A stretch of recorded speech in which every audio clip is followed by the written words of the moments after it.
Okay, so here's the deal. About 2.5 years ago, I started working on a short documentary about the quiet war between cyclists and motorists. And today I want to share with you the production draft of Road Wars, which is the documentary. I have since shelved it. I haven't worked on it in quite a while because I ran out of subjects to talk to. I did a lot of research. I went to the Department of Transportation. I got statistics that I show, a lot of found footage, news clips of accidents, people who have died on the bike. None of which I have secured rights to use because it was still in production. But I'm posting it, and if it's a problem, I'll take it off. But what I wanted to do today was kind of show you what I've been working on all this time, but also to try to maybe reach out to some people who maybe want to come on camera or be a part of it and talk about your experience.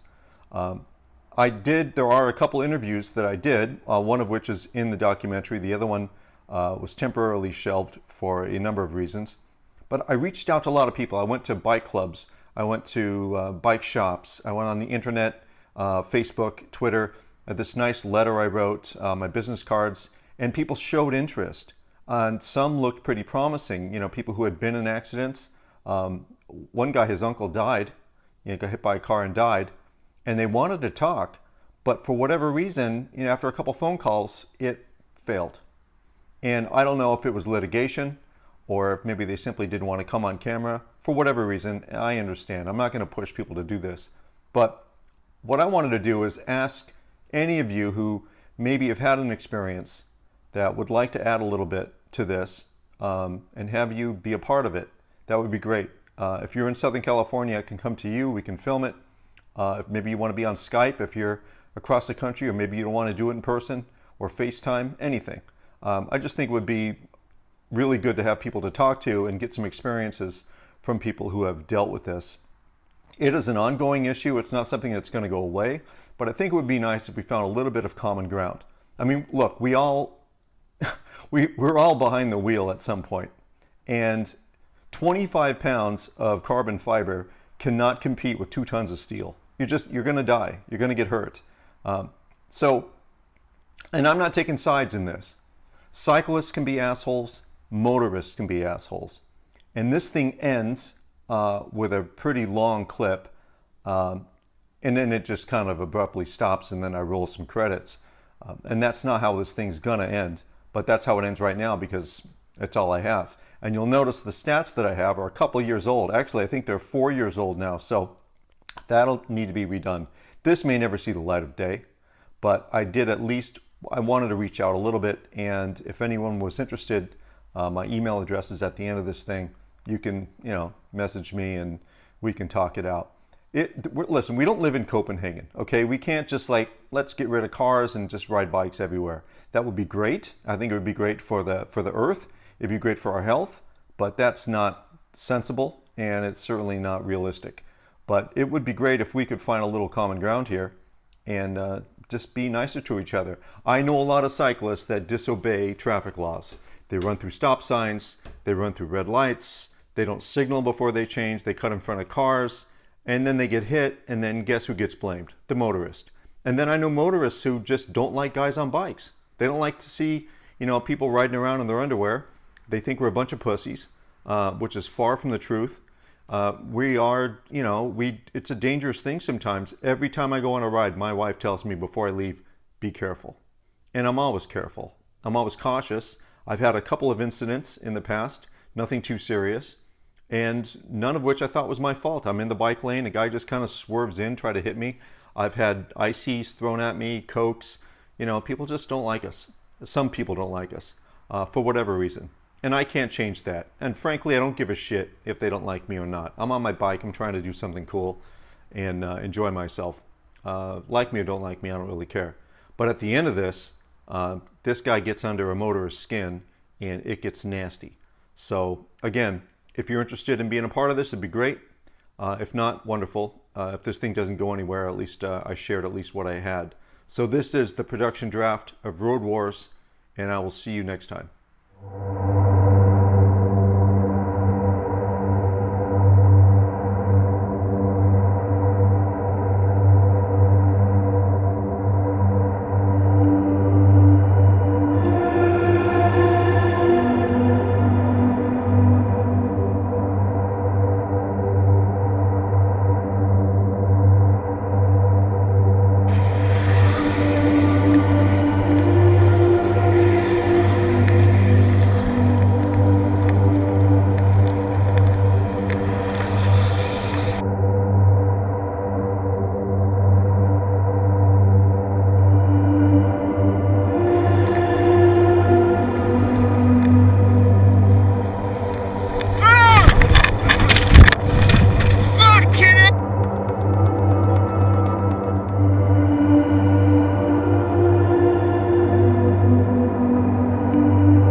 Metro East teen is struck and killed by a car while riding his bicycle, leaving his family in disbelief. The accident happened along Old St. Louis Road in Belleville Sunday evening. News Channel 5's Jennifer Meckles spoke with the victim's father. She reports from near the accident scene. Family and friends of 16-year-old Cameron Curran tell us it wasn't at all unusual to see him out riding his bike because he loved to be outside. Tonight, it's still hard for them to believe he will not be coming home. Trying to track down the driver who hit and killed a bicyclist over the weekend. Police say the 70-year-old was riding his bike along Butternut Ridge Road in New Russia Township when he was hit. A 49-year-old woman, a cyclist, died here this morning on the Purcell's Cove Road, just meters away from where it meets the Herring Cove Road. 8:39 this morning, police responded to the area of Spinnaker Drive and Purcell's Cove Road. The unidentified woman is the second cyclist to die in Halifax in 2 years, the fourth in 10 years.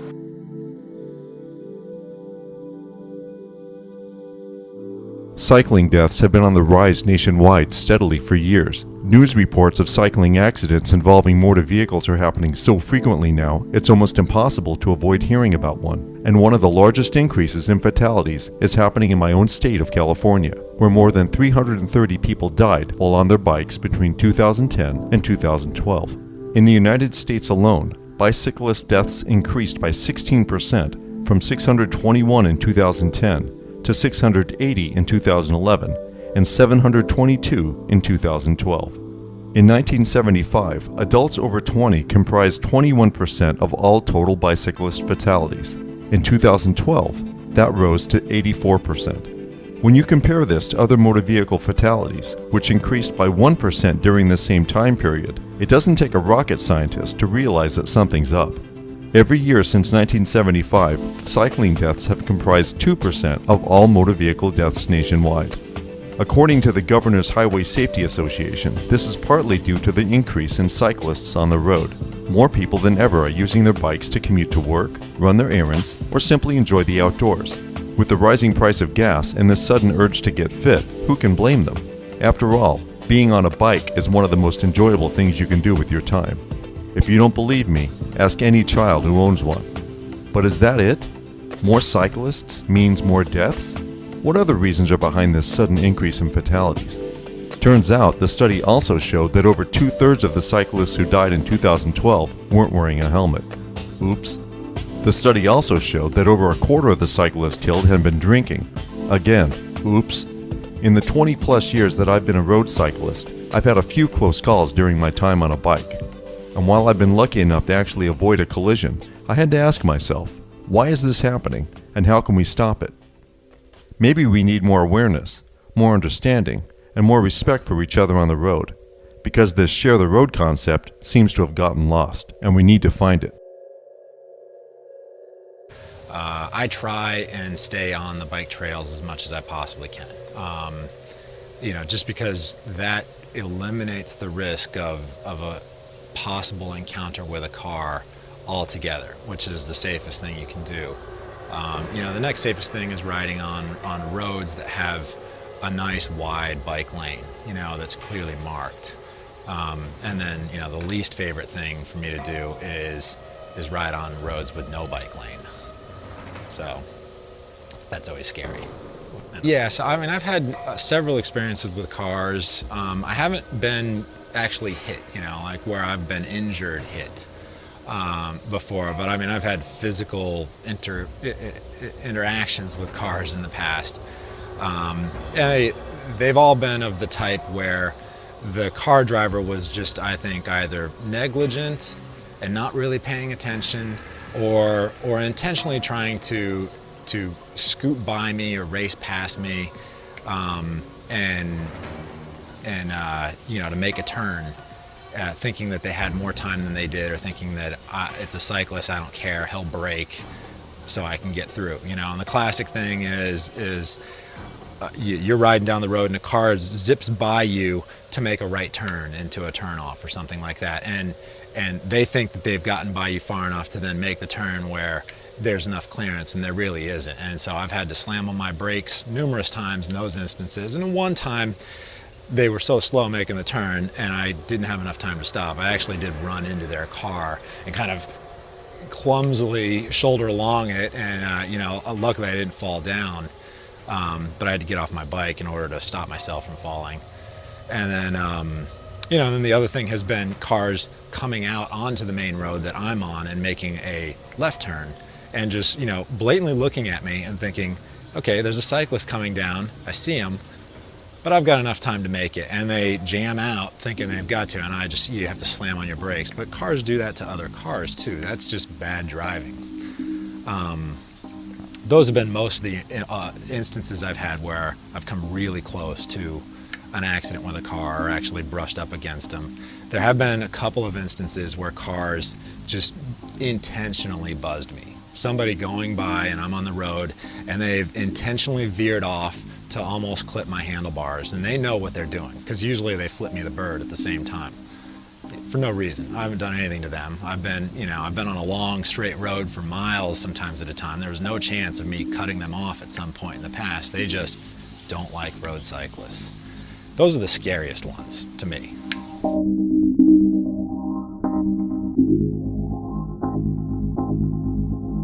For some people, the idea of sharing the road with a fast-moving vehicle can be a scary proposition. If you're sharing the road with a car and you make contact with it, you're the one that's going to get hurt. Because when it comes to bicycles versus cars, cars win every time. There is, and needs to be, a symbiotic relationship between vehiclists and cyclists. For the most part, anyway. We're on the road together. Some of us are on the road for pleasure. Some of us are actually going someplace important. We need to respect each other's place on the road, irregardless of whether we're behind the wheel of a car or a bike. When I reached out to cyclists for this project, I heard a lot of stories about people they knew who were run down by cars while doing something they loved, riding their bike. But there were also opinions about cyclists not obeying traffic laws. And as cyclists take up more space on the roads today, oftentimes in cities without bike lanes, there are some who simply don't like having to share the road with them. There are three sides to every story: yours, mine, and the truth.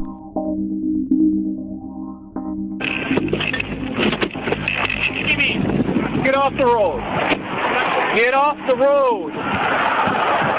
Get your bike off the road. Officer. You have your identification. I'm not trying to... Do you have your identification? Do you have any identification? I have all of it. Thank you. It was not intended for anybody to take any kind of offense to it. I was merely pointing out what the law is so that you know what it is. Officer. And all you did was pass somebody right after I told you single file, and then you waved me on. But now, that to me gives me the impression that you want to be a smart aleck. Officer, you've completely misread my intention. It's all on video. Argue with the video. How does that help? Because it sees what I said and what you did. By passing another individual, you're going 4 wide back there, then you go 2 wide, I say something, the lady that was out moves in, and then you pass somebody. Can you please let me talk? No, I don't need to. Why? What are you going to say that I didn't see? Poor road conditions. Poor road It conditions. is legal for us Where to is that, sir? right as Show me the possible. poor road conditions, sir. Where is your hole? You know what the law says? I can ride as far right of the road under poor conditions as I deem To necessary. the right edge of the roadway, not the white line, the right edge of the roadway. There is no poor road conditions Are you back going to there. give me a second? Maybe For what? for interfering with traffic. It's called impeding. You were in the roadway. You were to the left of the white line. You can argue that with the judge. Really? Yes, really. Is there anything more you need to say? Yes. What? Stay out of the road. I'd like to see the video. You're not going to see it. You can get it through Freedom of Information because we don't give that out.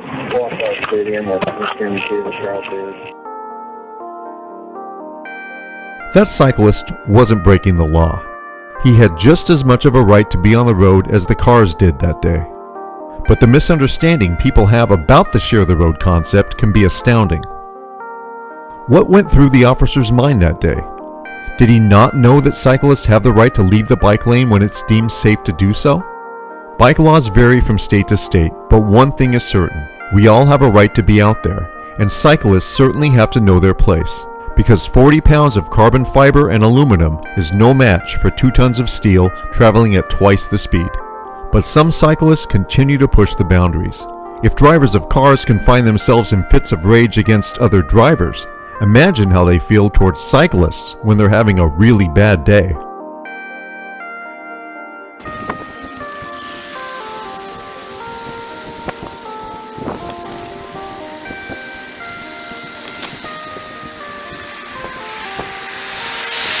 Is that close enough? M478GFJ. Too close, mate. You passed me way too close. Mate, how fucking big is that bicycle? Do you need passed to me drive with in the that road? distance. Well, you're fucking lucky that I didn't hit you then, didn't you? If you'd have actually had the decency to go over one side instead of taking the whole fucking What, road. into the door like zone? a tank. Into No. the door Are zone? you a fucking tank? No. Are you a car? No. You're a fucking little bicycle, but you seem to want to be in the middle of the road. Okay. Well, that's your problem, you get knocked off. Is it? Now, Is fuck off. that what it says in the highway code? No, it says knock you cunts over. Is that what it says? Yeah. Fucking way. That's very interesting. You're on camera. I'm going to put you on YouTube. Put me on where you like and I'll fucking kill you. I'm going to report you to the police. Go on, then do it now. This tape Do is it going now. to go to the police. Do it now. You're a I will fucking do. idiot. You do not ride. Where does I've got highway you- code say you sit in the middle of the fucking road? You can discuss it with the police. I'm reporting you. Go for I've it got then. your registration. I've got you on camera. And it's a Goodbye. Peugeot 405. I know what it is. Yeah. And by the way, have you got insurance on your bicycle? No. Yes. Have you got a helmet on? No. I don't Are have you to wear a sen- helmet. No. But are you a sensible person? Are you No. wearing a seatbelt? Are you a sensible Are you person? wearing a seatbelt? No, you're not. No, you are No, not. because I've just took it off. No, exactly, and you're on the road. So there it's. Just I've got you go. for 2 Fuck offences. yourself. Go Two fuck yourself. offences. I'm gonna fucking get. Are you? That's interesting.